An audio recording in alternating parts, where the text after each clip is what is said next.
Holly snuck into church. Her mom and pop did not, under any circumstance, believe in some damn God, but she thought she might, so she snuck in without them knowing. They never got up until about 3 in the afternoon anyways, and, well, church let out at 11 on a bad day. On a good day, it let out at 12. The most thrilling of days let out at nearly 1 o'clock. Those were her favorites. Holly didn't want her parents to know she was going, but she didn't want them church folk knowing either. She was only 8 after all, and she was easily influenced. She didn't want nobody butting in on what she believed. She thought she'd leave that up to God if he would speak to her. Every Sunday, Holly waited until exactly 9:32 a.m. to sneak into church. Holly was good at sneaking. She was pretty sure it was a God-given gift, seeing as how he gives talents to people like that. If someone could be good at art, she didn't see why she couldn't be good at sneaking. This Sunday was no different. She hid in the nearby forest and watched the last of the ladies glide into church on their flowy dresses before she broke from the trees. Remember this: every good sneaker has an inside man. Holly's was a man named Phil, who held open the door for everybody. He waited to let her in, even though he could be getting prayed over by the pastor and the rest of the congregation. Phil never said nothing about her stained dresses and her bare feet. Holly always reminded him to be secret, with a finger to her lips and a harsh shh from her mouth. Then she proceeded to flop onto the ground and climb under the church seats. The floors underneath her shook as people started praising the Lord. Holly liked it when people shouted. Sometimes she shouted too, even though that could give her away. Words like Amen and Jesus sounded good in her mouth, so she said them as much as possible while she was in church. Holly was hyped up, kicking her feet against the seat above her, even though she knew this could blow her cover if the person decided to sit down. The music died down once, and a beautiful voice rang out over the church. Holly's eyes widened like bowls to capture the beautiful sound. Never ever had she ever heard something that beautiful. It took Holly a minute to realize the sound was strange.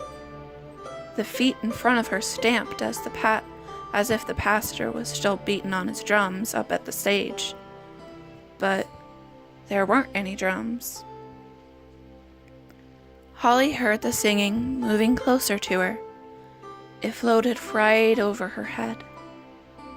Holly twisted her body to look up, but she didn't see nothing, just the bottom of the seat.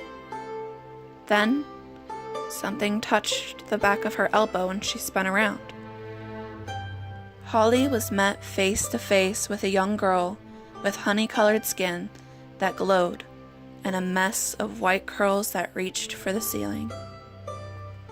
The little girl wore a white, flowy dress, so flowy that all the other church ladies would be in awe. The little girl had an easy, loving smile on her face with loving eyes to match. And all at once, Holly was convinced of the love the little girl had for her. Tears sprang to Holly's eyes. The love that shone on her face, like the glow of the sun, was so great that it was too big to hold in her human body. The little girl wrapped her arms around Holly and pulled her out from under the seats to hold her in an embrace. "It's okay," the girl sang into Holly's ear. The girl's breath felt like warm summer night's breeze, and it even carried the smell of one. Rainbow lights danced behind Holly's eyes. Holly didn't realize that she had closed her eyes until she opened them, and she was alone, staring at the wall of the back of the church. Sound seemed to gently fill in, and she heard the pastor preaching. Slowly, Holly stood up, not caring if her cover was blown, not caring about anything but the love and light that was left filling her body. As she turned around, Pastor was looking at her. His face was old and crinkled. It crinkled even more as he smiled at her, a recognition of love in his eyes. Holly took the seat beside the older woman, and the pastor continued to preach on his message about angels.